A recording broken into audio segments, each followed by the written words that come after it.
Είδα κατ' ύπνον, σε όνειρο δηλαδή, ότι ευρισκόμουν εδώ στην Ιερά Μονή Ταξιαρχών Αιγιαλίας, όπου έγινα μοναχός και ήμουν στη βρύση της μονής. Πήρα μια σκάφη και άρχισα να πλένω τα ράσα μου. Εκείνη τη στιγμή ένας κοντόσωμος γέροντας, καλόγερος, έχοντας ένα ταγάρι στον ώμο του και ένα μπαστούνι, με πλησίασε και μου ζήτησε να ψάλουμε το τροπάριο των ταξιαρχών. Του είπα ότι δεν το ενθυμούμε απ' έξω και να πάω μέχρι το ναό μέσα να φέρω το βιβλίο να το ψάλουμε. Ήμουν καινούριος τότε μοναχός. Μου απάντησε, δεν πειράζει, θα το ψάλω μόνος μου, εσύ συνέχισε να πλένεις τα ράσα σου. Η φωνή του ήταν τόσο γλυκιά που σήκωσα τα μάτια μου και τον κοιτούσα ξαφνιασμένος. Έψαλε σαν άγγελος. Αμέσως του λέω, γέροντα, είστε ο Παπουλάκος?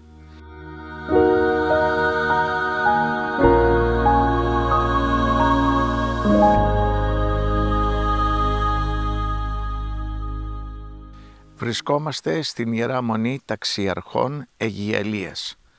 Εδώ το 1981 έγινα μοναχός. Εδώ ήμουν δόκιμος, εδώ ήμουν και μοναχός και εδώ έγινα μεγαλόσχημος.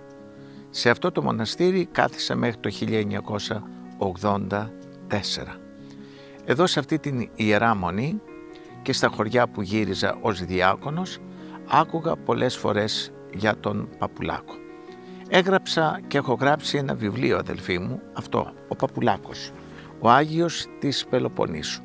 Θα ήθελα έτσι λίγο να ακούσετε την ιστορία, διότι άκουγα από τη γιαγιά μου, η οποία καταγότανε κάτω από τη Μεσσηνία, άκουγα να μιλάει για έναν προφήτη Παπουλάκο, όπου είχε πει και είχε περάσει και είχε αναφέρει πάρα πολλές προφητείες.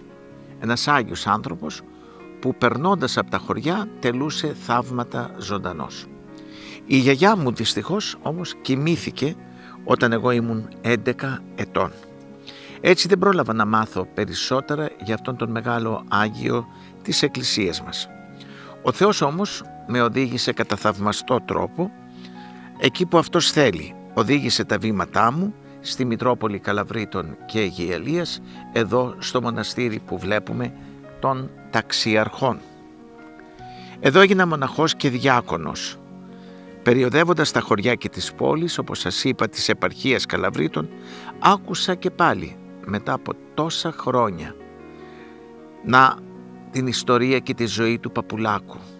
Ο πιστός λαός της Αιγιαλίας και των Καλαβριτοχωριών μιλούσε και μιλά με σεβασμό για τον Άγιο Μοναχό, που πέρασε από τα χωριά τους κηρύττοντας, κάνοντας θαύματα και προφητεύοντας.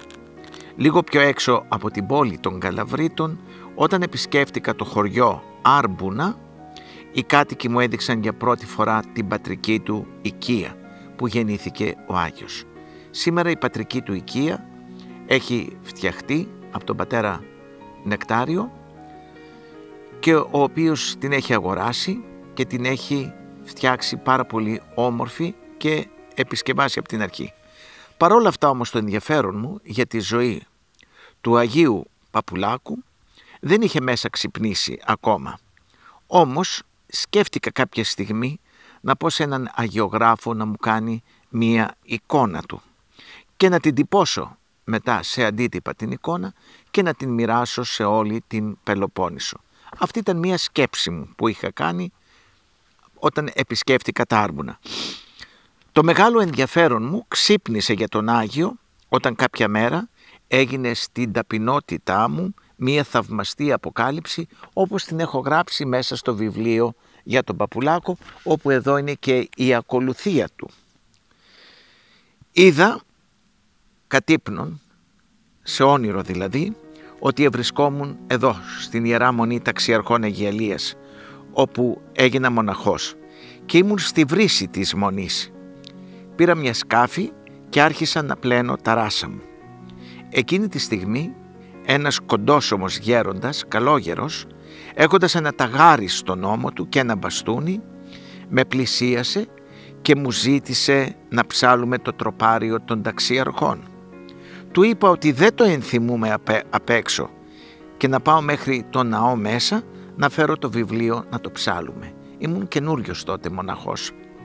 Μου απάντησε, δεν πειράζει, θα το ψάλω μόνος μου.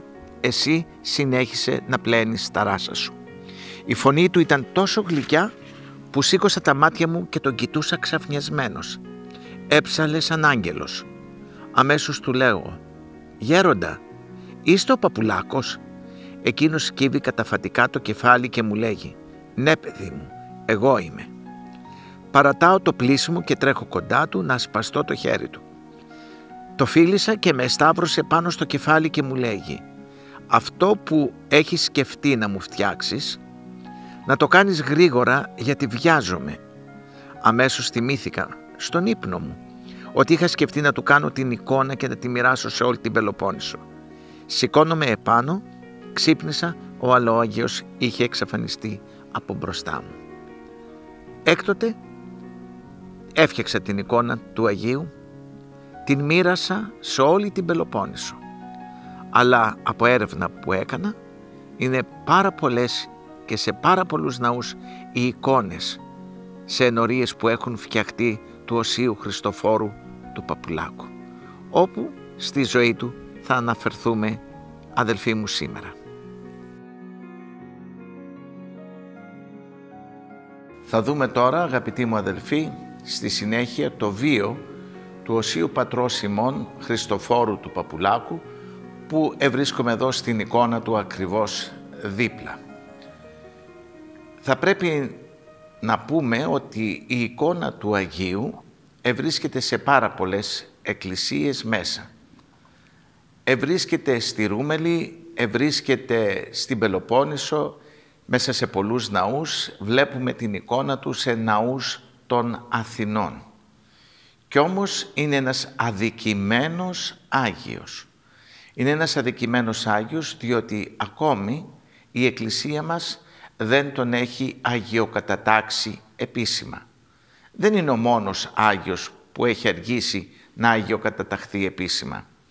Υπενθυμίζω στην αγάπη σας ότι ο Άγιος Εφραίμ της Νέας Μάκρης για πολλά χρόνια, ενώ είχε αγιογραφηθεί σε όλους τους ναούς, ετελούσε πολλά θαύματα, ετελούσε πάρα πολλές εμφανίσεις, εν τούτης τώρα τελευταία ανακηρύχθηκε ο Άγιος επίσημα και αγιοκατατάχθηκε. Το ίδιο συμβαίνει κάτι και με τον Παπουλάκο. Αλλά γιατί συμβαίνει αυτό με τον Παπουλάκο και έχει αργήσει η αγιοκατάταξή του? Διότι έχει γίνει μια σύγχυση με το πρόσωπό του, διότι την περίοδο που πρέπει να εξετάσουμε το πότε έζησε, υπήρξε και ένας άλλος που ο κόσμος τον ονόμαζε Παπουλάκο, ο οποίος όμως ήταν αγύρτης. Ήταν ένας καλόγερος απατεώνας που δρούσε και εκείνος στην περιοχή όπου έδρασε ο Όσιος Χριστόφορος ο Παπουλάκος. Πολλοί λοιπόν μπερδεύονται και μπερδεύουν τους δύο αυτούς γέροντες, τον απατεώνα με τον πραγματικό Όσιο.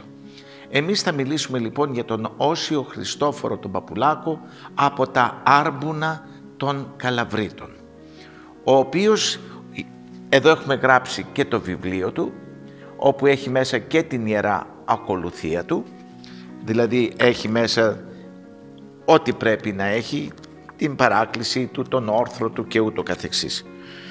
Ο Άγιος πρέπει να πούμε ότι γεννήθηκε το 1780 και πέθανε 18 Ιανουαρίου, την ημέρα του Αγίου Αθανασίου, του 1861.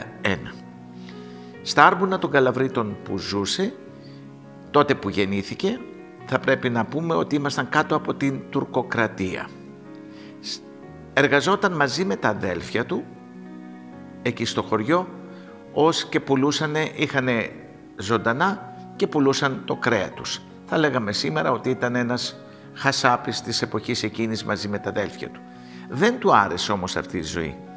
Του άρεσε να καταφεύγει, να προσεύχεται στα εξοκλήσια, του άρεσε να ασκητεύει, του άρεσε να τελεί τις παρακλήσεις της Παναγίας μας.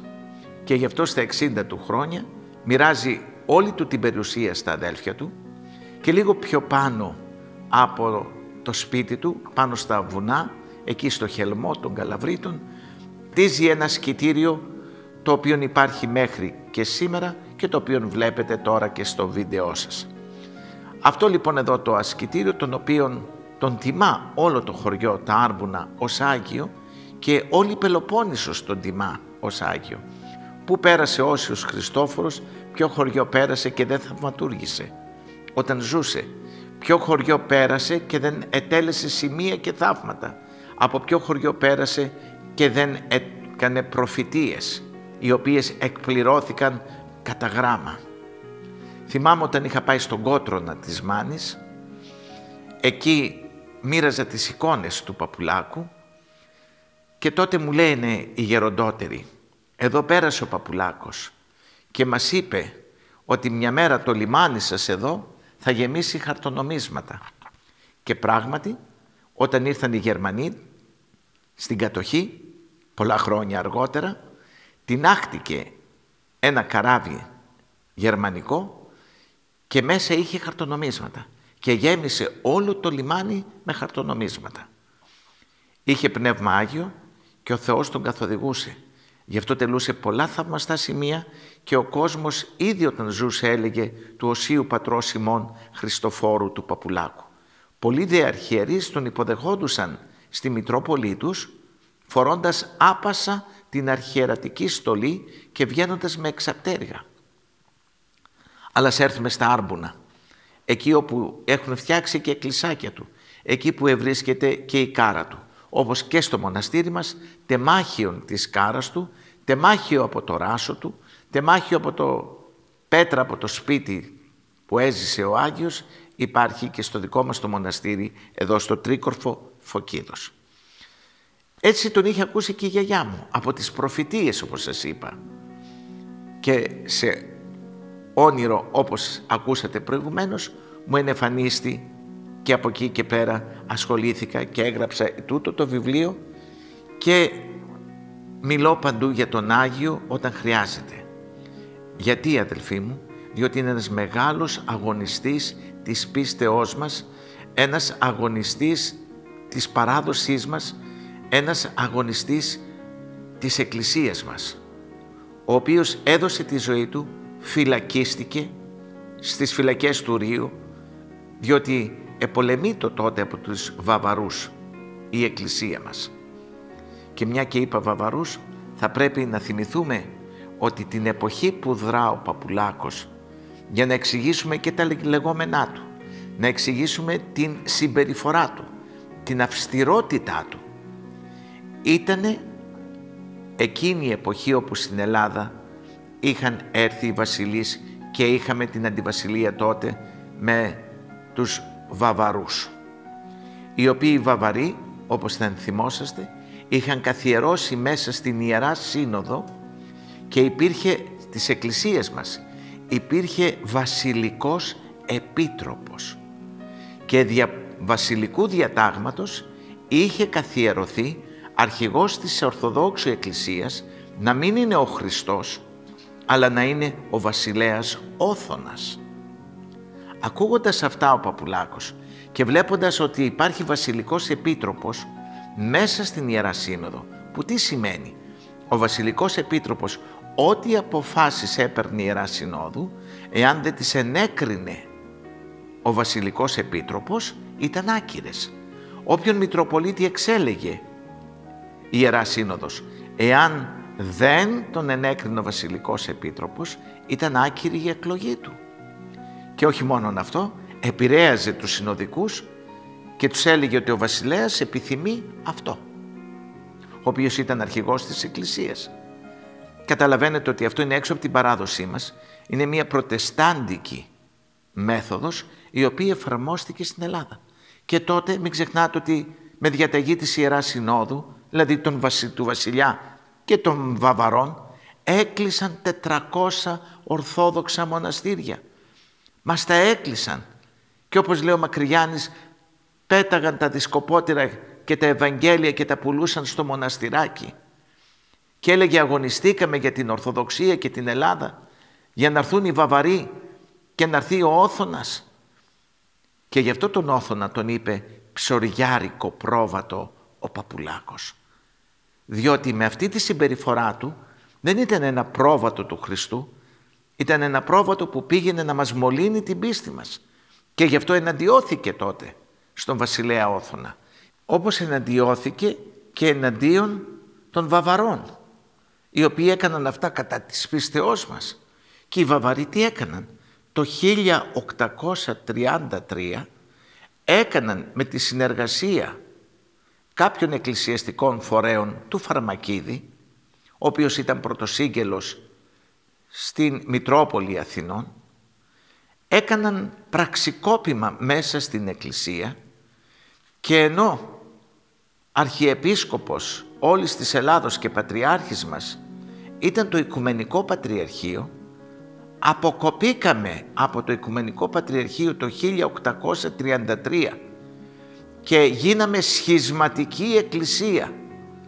Μέχρι το 1850 η εκκλησία της Ελλάδος, όλοι οι αρχιερείς και οι ιερείς ήμασταν σχισματικοί.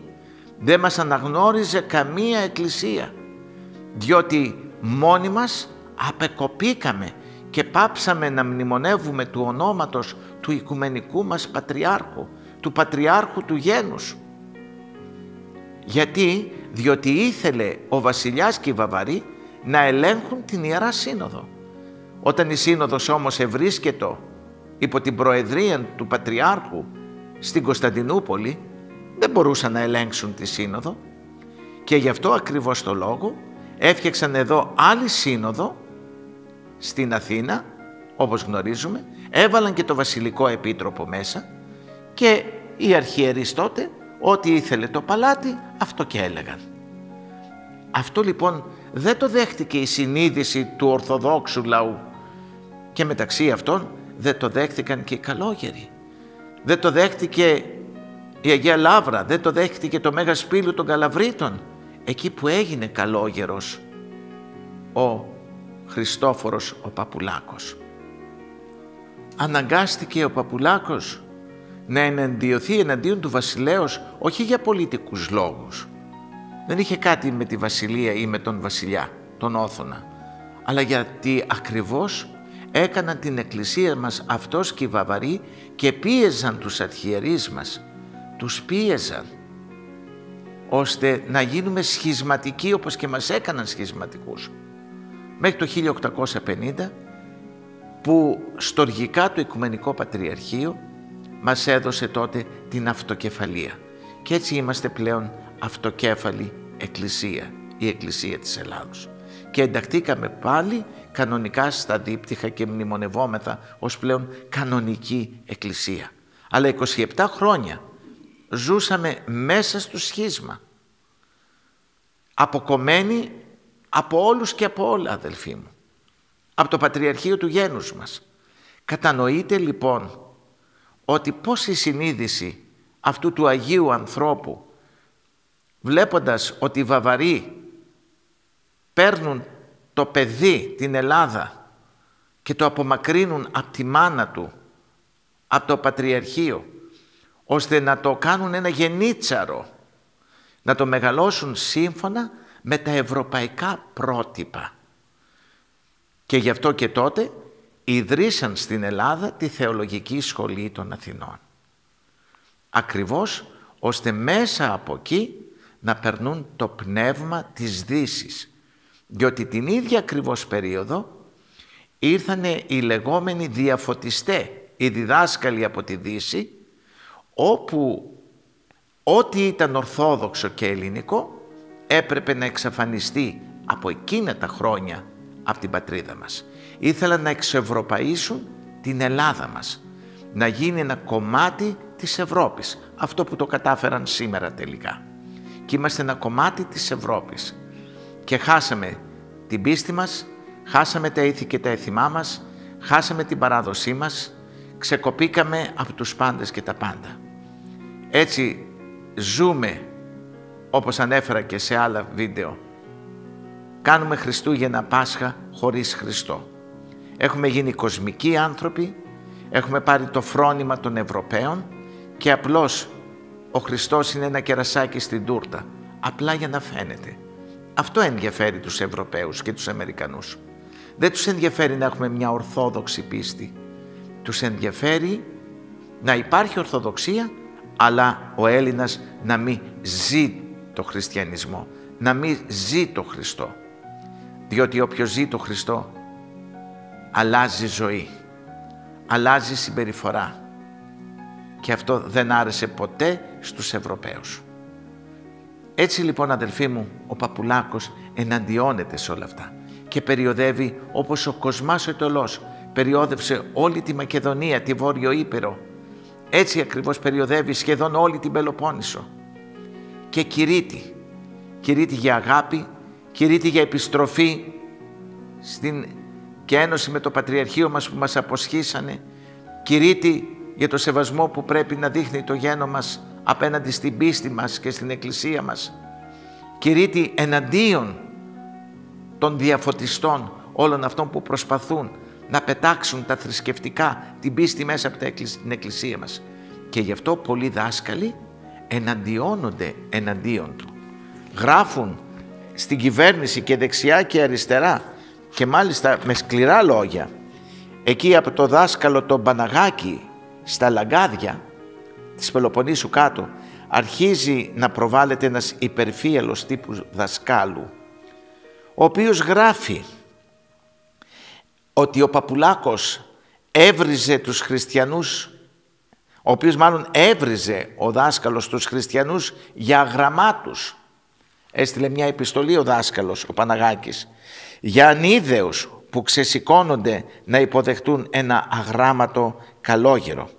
Και λέει, νοθεύει τη ζωή του έθνους ο ρασοφόρος αυτός ο αγύρτης. Είναι ο πλέον επικίνδυνος ο χλαγωγός. Διατάξατε λήψη μέτρων εναντίον του και μάλιστα μέτρων ενδεδειγμένων. Και μετά ο ένας με τον άλλον αρχίνησαν να ξεσηκώνονται εναντίον του. Μέχρι ότου, αδελφοί μου, όμως η Πελοπόννησος ξεσηκώθηκε. Σπέτσες, όπου πήγε, Κόρινθος, Καλάβρητα, Αιγιάλια, Μάνη, Τρίπολη, Καλαμάτα, όπου γύρισε ο Παπουλάκος, σε όλα τα χωριά που γύριζε, ο κόσμος τον ελάτρευε. Διότι όπου πήγαινε και μιλούσε, σταματούσαν οι κλεψιές, σταματούσε η βλαστήμια, σταματούσε το ψεύδος, σταματούσαν οι άνθρωποι να ζουν κοσμική ζωή και ζούσαν χριστιανική ζωή. Και καραβάνια κόσμου τρέχαν από πίσω του. Καραβάνια. Μέχρι ότου θεωρήθηκε επικίνδυνος. Ο βασιλικός επίτροπος ζήτησε από τη Σύνοδο να στραφεί εναντίον του και το παλάτι έστρεψε την Ιερά Σύνοδο εναντίον του. Η πολιτεία διέταξε δια του βασιλέως τη σύλληψή του και τότε δυστυχώς ο γιος του Κολοκοτρώνη, ο γενναίος Κολοκοτρώνης, τον συνέλαβε. Τον έστειλε στις φυλακές του Ρίο και μετά τον πήγαν στην Αθήνα για να δικαστεί. Αλλά μαζεύτηκε χιλιάδες κόσμος και δεν μπορούσαν να τον δικάσουν και γι' αυτό αποφασίστη να εγκλειστεί ως εξορία στην Άνδρο, εκεί στο μοναστήρι της Παναχράντου, αφού τον στείλαν και εξορία και στη Σαντορίνη. Όμως εκεί επιτελέστηκε ένα άλλο μεγάλο έργο. Τρέχαν από παντού να πάρουν την ευχή του, από το Άγιον Όρος, από τα Μετέωρα, από την Πελοπόννησο, από την Αθήνα. Παντού τρέχαν όλοι να πάρουν την ευχή του Παπουλάκου, ο οποίος ευρίσκεται κλεισμένος μέσα σε ένα κελί της Παναχράντου. Εκεί μέσα σε άσχημες συνθήκες, όπου τελικά εκεί 18 Ιανουαρίου άφησε και την ψυχή του με ένα μαρτυρικό τέλος. Μαρτύρησε ο Άγιος για την πίστη μας, για να μην η Ελλάδα διαφθαρεί, να μην έχει η αθεία της Δύσης μέσα στη χώρα μας. Και αυτό φώναζε, θυμηθείτε με, τα άθεα γράμματα της Δύσης θα καταστρέψουν την Ελλάδα μας. Αυτό, αδελφοί μου, δυστυχώς, που σήμερα τα παιδιά μας μεγαλώνουν χωρίς πίστη, χωρίς θρησκευτικά, οι οικογένειές μας ξέφυγαν από τον Χριστό. Αυτό ο Άγιος το είχε προβλέψει από τότε. και ο οποίος υπεραγαπούσε την πίστη, την Ελλάδα μας, αγαπούσε την Ορθοδοξία, αγαπούσε την Εκκλησία μας, αγαπούσε το γένος μας, αγαπούσε το Οικουμενικό μας Πατριαρχείο. Και γι' αυτό ο κόσμος τον έχει ως Άγιο. Όλοι οι διαφωτιστές και οι ευρωπαϊστές ακόμη και σήμερα τον πολεμούν και τον ταυτίζουν μαζί με εκείνον τον Αγύρτη, τον πραγματικό Αγύρτη, τον δεύτερο Παπουλάκο που εξαπατούσε τον κόσμο και μάζευε χρήματα και τον οποίον έσφαξαν τελικά οι Τούρκοι. Ναι, και σήμερα ακόμα οι διαφωτιστές τον πολεμούν. Όμως τον αγαπά πολύ. Πολλοί ιεράρχες τον αγαπούν, ο λαός τον αγαπά, η Εκκλησία μας τον αγαπά, το Οικουμενικό Πατριαρχείο μας τον σέβεται και τον τιμά. Και ιδιαίτερα ο σημερινός Οικουμενικός Πατριάρχης, ο οποίος ομολογεί περί της αγιότητος του ανδρός, ότι όντως ο Παπουλάκος για την εποχή του υπήρξε μία φωτεινή μορφή, ένας σύγχρονος προφήτης Ηλίας, ένας σύγχρονος Άγιος των ημερών εκείνων που έζησε. Και γι' αυτό πρέπει να αγιοκαταταχθεί. Πρέπει επίσημα η Εκκλησία να εορτάζει τη μνήμη του μαζί με το Μέγα Αθανάσιο. Και ευχόμεθα ότι σύντομα θα γίνει, αδελφοί μου, και αυτό. Να διαβάσετε το βίο του. Εδώ είναι εγγεγραμμένος. Ο βίος του Παπουλάκου και η ακολουθία του. Όπως και όλα τα βιβλία μας, όσοι μένετε στην Αθήνα, μπορείτε να τα προμηθεύεστε από το εκκλησιαστικό μαγαζί, βιβλιοπωλείο που υπάρχει, το Κελάρι, έτσι ονομάζεται.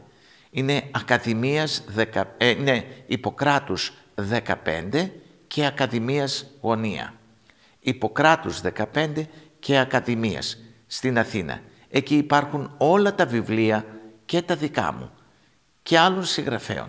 Μπορείτε να επισκέφτεστε αυτό το βιβλιοπωλείο και κατάστημα που είναι εκκλησιαστικών ειδών, να το επισκέπτεστε και εκεί θα βρείτε όλα τα βιβλία τα οποία σας παρουσιάζω κάθε φορά.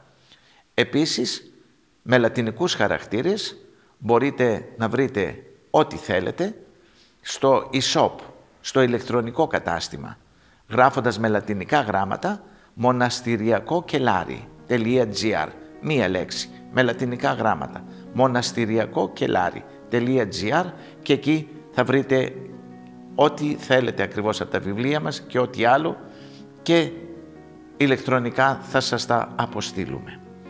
Όσοι ωφεληθήκατε και ωφελείστε από τα βιντεάκια και τις ομιλίες, σας παρακαλώ το κανάλι μας να το διαδίδετε και να γράφεστε συνδρομητές. Η συνδρομή μας είναι δωρεάν και θα συνεχίσει πάντοτε να είναι δωρεάν, διότι προσπαθούμε να κηρύξουμε Χριστό. Να κηρύξουμε Χριστό στα πέρατα της οικουμένης. Να αγαπήσουμε την Εκκλησία μας, να δούμε η Εκκλησία μας ότι είναι ζωντανή και υπαρκτή και στις μέρες μας, και γι' αυτό αναφέρουμε και βίους Αγίων, αναφέρουμε θαύματα Αγίων, αναφέρουμε θαύματα του Χριστού μας, αναφέρουμε όσα εμείς οι ίδιοι έχουμε βιώσει, διότι είναι αληθινά γεγονότα των ημερών μας, που δεν μπορεί κανείς να τα διαψεύσει. Άρα ο Χριστός και η Εκκλησία δεν είναι ένα παραμύθι, όπως θέλουν κάποιοι διαφωτιστές της Δύσης να μας παρουσιάσουν. Δεν είναι κάτι το απαρχιωμένο, όχι. Η Εκκλησία του Χριστού είναι ζωντανή και ο Χριστός θα ζει και θα βασιλεύει σε όλους τους αιώνες. Να είστε καλά. 18 Ιανουαρίου τιμούμε τον Όσιο Χριστόφορο τον Παπουλάκο κάθε χρόνο και εδώ στο μοναστήρι μας τελείται εορτή. Και η ίδια ημέρα είναι και του Αγίου Αθανασίου. Να είστε καλά, θα σας ξαναδούμε σύντομα και θα μας ξαναδείτε για να συνεχίσουμε τις ομιλίες μας μέσα από το κανάλι μας. Έως τότε να χαίρετε και να είστε πάντοτε ευλογημένοι και εσείς και οι οικογένειές σας. Να έχετε την ευλογία του Θεού μέσα από την καρδιά μου. Εσείς, τα παιδιά σας, η οικογένειά σας. Να είστε καλά. Χαίρετε.